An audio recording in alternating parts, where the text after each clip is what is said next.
ഓം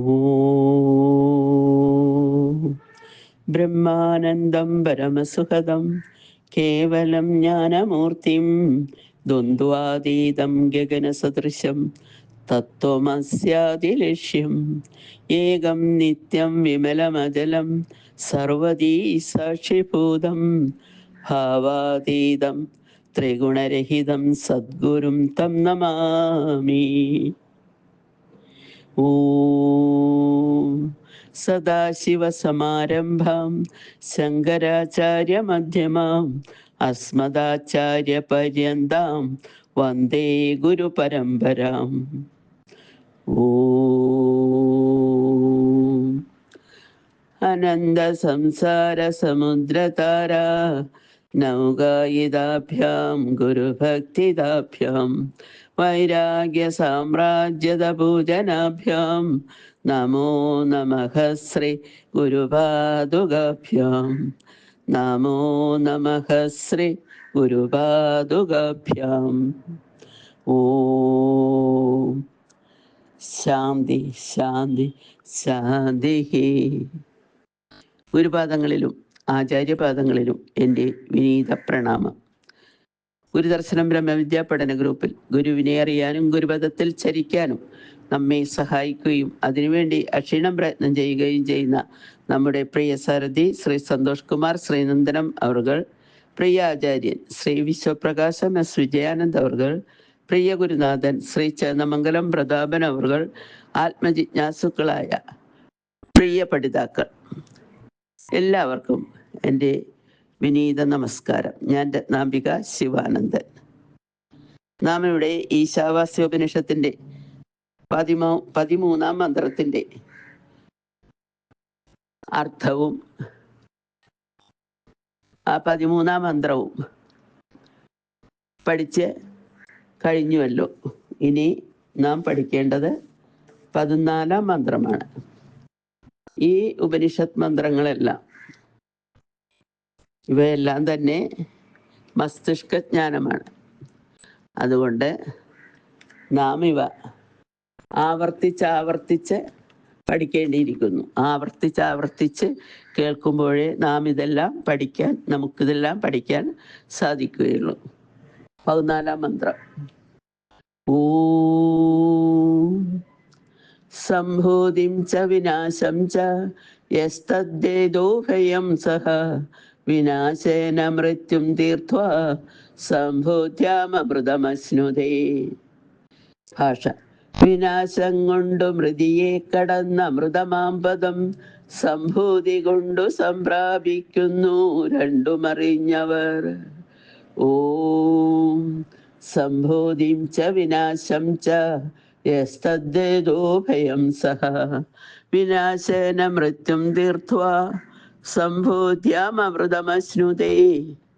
വിനാശം കൊണ്ടു മൃതിയെ കടന്ന അമൃതമാംപദം സംഭൂതി കൊണ്ടു സംപ്രാപിക്കുന്നു രണ്ടുമറിഞ്ഞവർ. ഈ മന്ത്രത്തിന്റെ അർത്ഥം നമുക്ക് നോക്കാം. സംഭൂതിം ച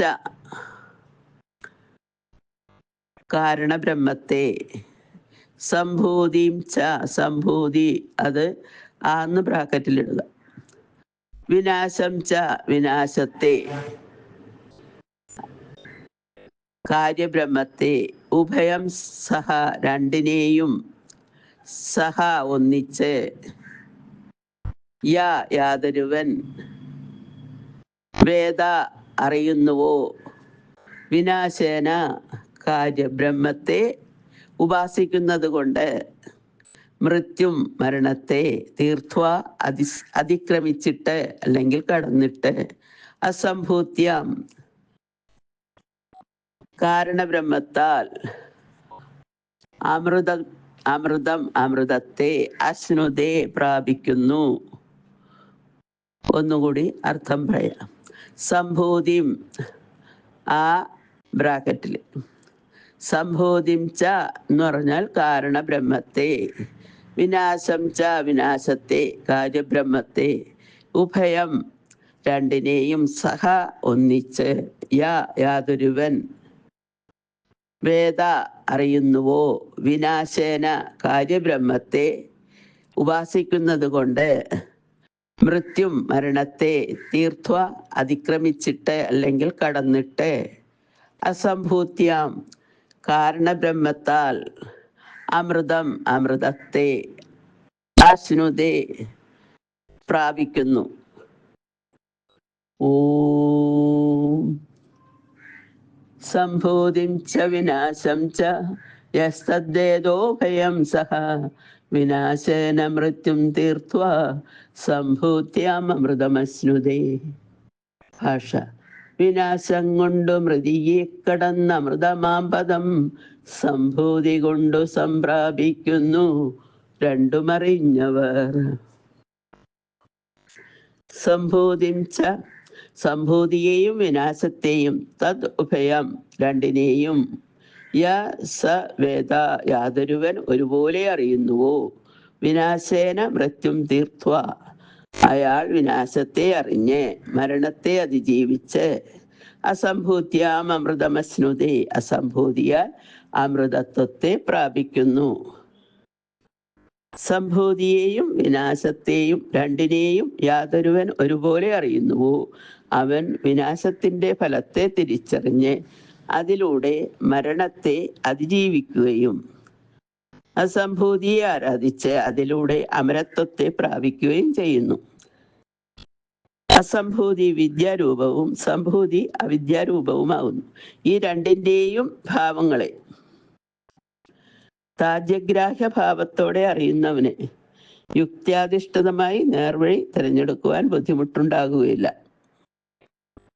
താൻ സഞ്ചരിക്കുന്ന മാർഗം വിനാശരൂപമായ സംഭൂതിയുടേതാണെന്നറിഞ്ഞ് ഗ്രഹിക്കുന്നവന് അതിനെ ത്യജിച്ച് അസംഭൂതിയുടെ വിദ്യയുടെ മാർഗം തിരഞ്ഞെടുത്ത് അതിലൂടെ സഞ്ചരിച്ച് പരിനിർവാണ പദത്തിൽ എത്തിച്ചേരാമെന്ന് സാരം. വിനാശമെന്നാൽ വിഗതമായ നാശമാണ്. ഈ വിനാശപദത്തിൽ വി എന്ന അക്ഷരം നിഷേധാർത്ഥത്തിൽ ധരിച്ചാൽ നാശമില്ലാത്തത് എന്ന അർത്ഥം കിട്ടും.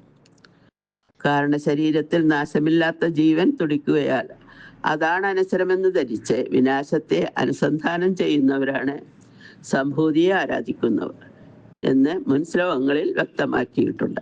അങ്ങനെയുള്ള സംഭൂത്യാരാധകർ വിനാശാനുസന്ധാനം വെടിഞ്ഞ് അസംഭൂത്യാനുസന്ധാനം കൊണ്ട് ജനിമൃതികൾക്ക് അതീതമായ പരമപദം പ്രാപിക്കണമെന്ന് സാരം. സംഭൂതിം ച വിനാശം ച യസ്തദ്ദേതോ ഭയം സഹ വിനാശേന മൃത്യും തീർത്വാ സംഭൂത്യാം അമൃതമശ്നുതേ. അസംഭൂതിയെ, അതായത് കാരണബ്രഹ്മത്തെയും സംഭൂതിയെയും, അതായത് കാര്യബ്രഹ്മത്തെയും ഉഭയം സഹ യാതൊരുവൻ ഒരുമിച്ച് ഉപാസിക്കുന്നുവോ, അങ്ങനെ ഉപാസിച്ചാൽ കാര്യബ്രഹ്മത്താൽ മൃത്യുവിനെ തരണം ചെയ്ത് അസംഭൂതിയാൽ കാരണബ്രഹ്മത്താൽ അമൃതത്വം പ്രാപിക്കുന്നു. മുക്തി കിട്ടാൻ സംഭൂതിയെ ഉപാസിച്ച് മരണത്തെ അതിക്രമിക്കണം. മുക്തി ലഭിക്കുന്നതിന് മുമ്പ് മരണം സംഭവിക്കാൻ പാടില്ല.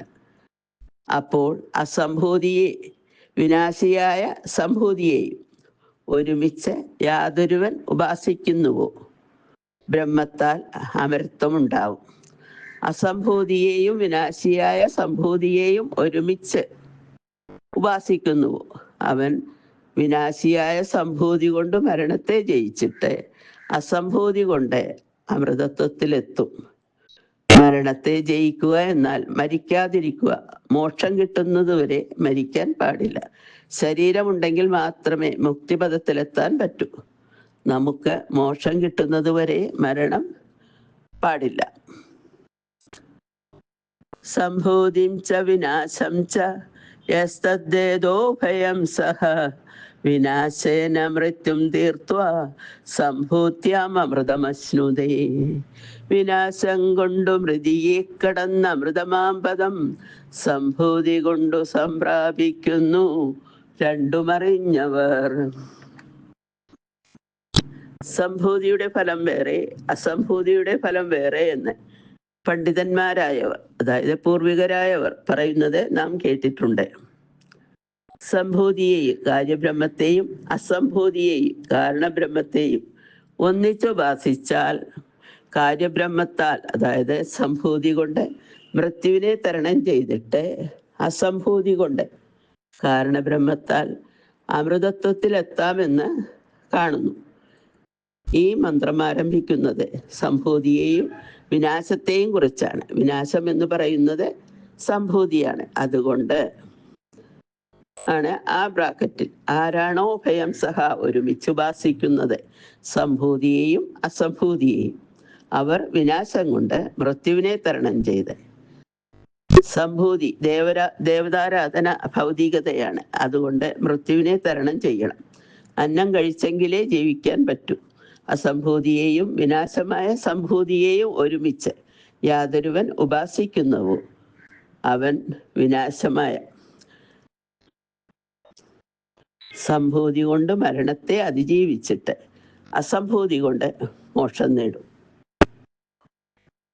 സംഭൂതിം ച വിനാശം ച യസ്തദ്ദേതോഭയം സഹ വിനാശേന മൃത്യും തീർത്വാ സംഭൂത്യാമൃതമശ്നുതേ. വിനാശം കൊണ്ടു മൃതിയെ കടന്ന മൃതമാം പദം സംഭൂതി കൊണ്ടു സംപ്രാപിക്കുന്നു രണ്ടുമറിഞ്ഞവർ. ബ്രഹ്മത്തിന്റെ രണ്ടവസ്ഥകളാണ്, അഥവാ രണ്ട് ഭാവങ്ങളാണ് അദൃശ്യവും ദൃശ്യവും. അദൃശ്യത്തിനെ അസംഭൂതി എന്നും ദൃശ്യത്തിനെ സംഭൂതി എന്നും വിളിക്കുന്നു. ഇതിനെ രണ്ടിനെയും അറിഞ്ഞ് ഉപാസിക്കുന്നവർ മരണത്തെ അതിജീവിച്ചിട്ട് മരണരഹിതമായ അമരത്വത്തെ പ്രാപിക്കുന്നു. അഥവാ ദേവതോപാസന കൊണ്ട് ലഭിക്കുന്ന അനിത്യമായ സ്വർഗത്തെ കടന്നിട്ട് ബ്രഹ്മോപാസനയാൽ നിത്യമായ മോക്ഷത്തെ അഥവാ മുക്തിയെ പ്രാപിക്കുന്നു. അദൃശ്യബ്രഹ്മത്തെയും ദൃശ്യബ്രഹ്മത്തെയും പാരസ്പര്യം ചെയ്ത് ഉപാസിക്കുന്നത് കൊണ്ടുള്ള പരമമായ പ്രയോജനത്തെയാണ് ഈ മന്ത്രം അനാവരണം ചെയ്യുന്നത്. ബ്രഹ്മം എന്ന പദം നിഷ്പന്നമായത് ബൃഹ് എന്ന ധാതുവിൽ നിന്നാണ്. വളർന്നുകൊണ്ടിരിക്കുന്നത് എന്നാണ് ഈ ധാതുവിൻ്റെ അർത്ഥം. ആയതിനാൽ ബ്രഹ്മം എന്ന പദത്തിൻ്റെ അർത്ഥം അനുസ്യൂതം വളർന്നുകൊണ്ടിരിക്കുന്നത് എന്നാണ്. ബ്രഹ്മം നിശ്ചലമായി മാറ്റം കൂടാതെ നിൽക്കുന്ന ഒന്നല്ല, അത് നിരന്തരം വളർന്നുകൊണ്ടിരിക്കുന്നു. ആധുനിക ശാസ്ത്രം പ്രപഞ്ചം അനുനിമിഷം വികസിച്ച് അഥവാ വളർന്നുകൊണ്ടിരിക്കുന്നു എന്ന് ഇന്ന് സമ്മതിക്കുന്നു. ഒരു വിത്ത് മണ്ണിനടിയിൽ കിടന്ന് പൊട്ടിമുളയ്ക്കുന്നു. ഭൂമിക്ക് മുകളിൽ തടിയും ശാഖോപശാഖകളുമായി വളർന്ന് ഇലയും പൂവും കായും ഉണ്ടാകുന്നു. ഇവിടെ മണ്ണിനടിയിൽ അദൃശ്യമായി കിടന്ന് വൃക്ഷമായി രൂപാന്തരപ്പെടാൻ കാരണമായ വിത്തിനെ പുറമേ കാണുവാനില്ല, അത് അദൃശ്യമായിരിക്കുന്നു. എന്നാൽ ഭൂമിക്ക് മുകളിലേക്ക് പൊട്ടിമുളച്ച് പടർന്ന് പന്തലിച്ച വൻ വൃക്ഷം ദൃശ്യമാണ്. അദൃശ്യമായി അതിസൂക്ഷ്മമായിരിക്കുന്ന വിത്ത് അസംഭൂതിയാണ്, അതായത് അദൃശ്യ ബ്രഹ്മം ആണ്. എന്നാൽ ദൃശ്യരൂപത്തിൽ അതിന് ബൃഹത്തായി പടർന്ന് പന്തലിച്ചു നിൽക്കുന്ന വൃക്ഷം സംഭൂതിയാണ്, അതായത് ദൃശ്യബ്രഹ്മമാണ്. അദൃശ്യവും അതിസൂക്ഷ്മവുമായ വിത്തിൽ നിന്നും പുറത്തേക്ക് ദൃശ്യവും ബൃഹത്തായും വളർന്നു വന്ന വൃക്ഷം അനുനിമിഷം വളർന്നുകൊണ്ടിരിക്കുന്നു. അതിൻ്റെ വളർച്ചയ്ക്ക് ഒരന്ത്യവും അവസാനവുമില്ല. ഇതേപോലെ അതിസൂക്ഷ്മമായ ഒരു ബീജത്തിൽ നിന്നും രൂപം കൊണ്ട മനുഷ്യൻ അനുനിമിഷം വളർന്നുകൊണ്ടിരിക്കുന്നു. ഈ ശരീരവും പ്രപഞ്ച സമാനമാണ്. പ്രപഞ്ചത്തിൽ അനേകം വസ്തുവകകൾ ഉണ്ടായി നിലനിന്ന് മറയുന്നു. ഇതേപോലെ മനുഷ്യ ശരീരത്തിൽ അനുദിനം ലക്ഷോപലക്ഷം പുതിയ കോശങ്ങൾ ഉണ്ടാവുകയും നശിക്കുകയും ചെയ്യുന്നു. മനുഷ്യന്റെ ജീവൻ അഥവാ ചേതന, ആത്മാവ് അദൃശ്യമാണ്. അദൃശ്യമായ ആത്മാവിൻ്റെ ദൃശ്യരൂപമാണ് ശരീരം. ഈ ശരീരത്തിൻ്റെ അനുസ്യൂത പരിണാമത്തിനും വളർച്ചയ്ക്കും കാരണമായി വർത്തിക്കുന്നത് ആത്മാവാണ്. ആത്മാവിൻ്റെ സ്ഥാനം അഥവാ ആത്മാവ് അസംഭൂതിയാണ്, ശരീരം സംഭൂതിയുമാണ്. ബ്രഹ്മം സദാ വളർന്നുകൊണ്ടിരിക്കുന്നു എന്ന് പറയുന്ന തത്വമാണ് ഇവിടെ വെളിവാകുന്നത്. ഓം സംഭൂതിം ച വിനാശം ച യസ്തദ്ദേതോ ഭയം സഹ വിനാശേന മൃത്യും തീർത്വാ സംഭൂത്യാമൃതമശ്നുതേ. വിനാശം കൊണ്ടു മൃതിയെ കടന്ന മൃതമാമ്പദം സംഭൂതി കൊണ്ടു സംപ്രാപിക്കുന്നു രണ്ടുമറിഞ്ഞവർ. ഈ പ്രപഞ്ചം നിരന്തരം വളർന്നുകൊണ്ടിരിക്കുന്നു. അതേ അനന്തമായി വളർന്നുകൊണ്ടിരിക്കുന്നു. ഒരു കാലത്തെ ശാസ്ത്രത്തിന്റെ ദൃഷ്ടിയിൽ ഭൂമി മാത്രമായിരുന്നു ഉണ്ടായിരുന്നത്. എന്നാൽ പിന്നീട് ശാസ്ത്രം സൂര്യന് ചുറ്റും ഭൂമി ഉൾപ്പെടെ അനേക ഗോളങ്ങൾ സഞ്ചരിച്ചു കൊണ്ടിരിക്കുന്നു എന്ന് കണ്ടെത്തി. ഇതിനെ സൗരയൂഥം എന്ന് വിളിച്ചു. വീണ്ടും പഠനം തുടർന്നപ്പോൾ ശാസ്ത്രത്തിന് ബോധ്യമായി ഒരു സൗരയൂഥമല്ല, അനേകം സൗരയൂഥങ്ങൾ നിലനിൽക്കുന്നുണ്ടെന്നും വീണ്ടും ശാസ്ത്രം കണ്ടെത്തി ലക്ഷോപലക്ഷം സൗരയൂഥങ്ങൾ ചേർന്ന് ആകാശഗംഗയുണ്ടെന്നും ആകാശഗംഗ തന്നെ ലക്ഷോപലക്ഷം ഉണ്ടെന്നും അറിയാൻ കഴിഞ്ഞു. ഇത് എത്രയുണ്ടെന്ന് കൃത്യമായ കണക്കെടുക്കാൻ ശാസ്ത്രത്തിനും കഴിയുന്നില്ല. കാരണം പ്രപഞ്ചം അനന്തമായി അനുനിമിഷം വളർന്നുകൊണ്ടിരിക്കുന്നു. പ്രപഞ്ചത്തിൻ്റെ വർണ്ണനാതീതമായ വളർച്ചയെ വേണ്ടവണ്ണം വെളിപ്പെടുത്താൻ സാധിക്കാത്ത ശാസ്ത്രലോകം ഇതിനെ നിഗൂഢത, മിസ്റ്ററി എന്ന് പറയുക മാത്രമാണ് ചെയ്തത്. ഭാരതത്തിൽ ഗുരുക്കന്മാർ പ്രപഞ്ചത്തിൻ്റെ നിഗൂഢമായ തത്വത്തെ അനുഭവിച്ചറിഞ്ഞുകൊണ്ട് നിരന്തരം വളർന്നുകൊണ്ടിരിക്കുന്ന അതിനെ ബ്രഹ്മം എന്ന് വിളിച്ചു. ഈ ബ്രഹ്മത്തിൻ്റെ രണ്ട് പുറങ്ങളാണ് അസംഭൂതിയും അദൃശ്യവും, സംഭൂതിയും ദൃശ്യവും. ഇന്ദ്രിയ ഗോചരമായ സംഭൂതിയെ മാത്രം ജീവിതത്തിൽ സമാശ്രയിച്ചുകൊണ്ട് ജീവിക്കുന്നവർ അസംഭൂതിയെ നിരാകരിക്കുന്നു. ഇങ്ങനെ സംഭൂതിയെ നിരാകരിച്ചുകൊണ്ട് അസംഭൂതിയെ മാത്രം അംഗീകരിച്ച് ആരാധിച്ച് ജീവിക്കുന്നതും സംഭൂതിയെ നിരാകരിച്ചുകൊണ്ട് അസംഭൂതിയെ മാത്രം അംഗീകരിച്ച് ആരാധിക്കുന്നതുമല്ല വേണ്ടത് എന്നാണ് ഉപനിഷത്ത് ഇവിടെ ഉപദേശിക്കുന്നത്. പ്രത്യുത സംഭൂതിയെയും അസംഭൂതിയെയും ഏകാത്മകമായി സമാശ്രയിച്ചു ജീവിക്കണം. അങ്ങനെയായാൽ മരണത്തെ അതിജീവിച്ചിട്ട് നിത്യമായ മുക്തിയെ പ്രാപിക്കാൻ സാധിക്കുമെന്നാണ് ഉപനിഷത്ത് ലോകത്തോട് ഉപദേശിക്കുന്നത്. മറ്റൊരു രീതിയിൽ പറഞ്ഞാൽ ആരാണോ ഒരേ സമയം സംഭൂതിയെയും അസംഭൂതിയെയും ആരാധിക്കുന്നത്, അറിയുന്നത്, അവൻ മരണത്തെ അല്ലെങ്കിൽ നാശത്തെ അതിജീവിച്ച് ജ്ഞാനത്താൽ അനശ്വരമായ മുക്തിയെ പ്രാപിക്കുന്നു. ഓം സംഭൂതിം ച വിനാശം ച യസ്തദ്ദേതോ ഭയം സഹ വിനാശേന മൃത്യും തീർത്വാ സംഭൂത്യാമൃതമശ്നുതേ. വിനാശം കൊണ്ടു മൃതിയെ കടന്ന മൃതമാമ്പദം സംഭൂതി കൊണ്ടു സംപ്രാപിക്കുന്നു രണ്ടുമറിഞ്ഞവർ. സംഭൂതിം ച വിനാശം ച യസ്തദ്ദേതോ ഭയം സഹ വിനാശേന മൃത്യും തീർത്വാ സംഭൂത്യാമൃതമശ്നുതേ. അതായത് സംഭൂതിയെ, കാരണബ്രഹ്മത്തെയും സംഭൂതിയെയും കാര്യബ്രഹ്മത്തെയും ഉഭയം സഹ രണ്ടിനെയും യാതൊരുവൻ ഒന്നിച്ച് ഉപാസിക്കുന്നുവോ അങ്ങനെയുള്ളവർ കാര്യബ്രഹ്മത്താൽ മൃത്യുവിനെ തരണം ചെയ്ത് അസംഭൂതിയാൽ കാരണബ്രഹ്മത്താൽ അമരത്വം പ്രാപിക്കുന്നു. മുക്തി കിട്ടാൻ സംഭൂതിയെ ഉപാസിച്ച് മരണത്തെ അതിക്രമിക്കണം. മുക്തി ലഭിക്കുന്നതിന് മുമ്പേ മരണം സംഭവിക്കാൻ പാടില്ല. അപ്പോൾ അസംഭൂതിയെ, വിനാശിയായ സംഭൂതിയെയും ഒരുമിച്ച് യാതൊരുവൻ ഉപാസിക്കുന്നുവോ ബ്രഹ്മത്താൽ അമൃതത്വം ഉണ്ടാകും. അസംഭൂതിയെയും വിനാശിയായ സംഭൂതിയെയും ഒന്നിച്ച് ഉപാസിക്കുന്നുവോ അവൻ വിനാശമായ സംഭൂതി കൊണ്ട് മരണത്തെ ജയിച്ചിട്ട് അസംഭൂതി കൊണ്ട് അമൃതത്വത്തിലെത്തും. മരണത്തെ ജയിക്കുക എന്നാൽ മരിക്കാതിരിക്കുക. മോക്ഷം കിട്ടുന്നതുവരെ നാം മരിക്കാൻ പാടില്ല. ശരീരമുണ്ടെങ്കിൽ മാത്രമേ മുക്തിപദത്തിലെത്താൻ പറ്റൂ. നമുക്ക് മോക്ഷം കിട്ടുന്നത് വരെ മരണം പാടില്ല. ഓം സംഭൂതിം ച വിനാശം ച യസ്തദ്ദേതോഭയം സഹ വിനാശേന മൃത്യും തീർത്വാ സംഭൂത്യാമൃതമശ്നുതേ. വിനാശം കൊണ്ടു മൃതിയെ കടന്ന മൃതമാമ്പദം സംഭൂതി കൊണ്ടു സംപ്രാപിക്കുന്നു രണ്ടുമറിഞ്ഞവർ.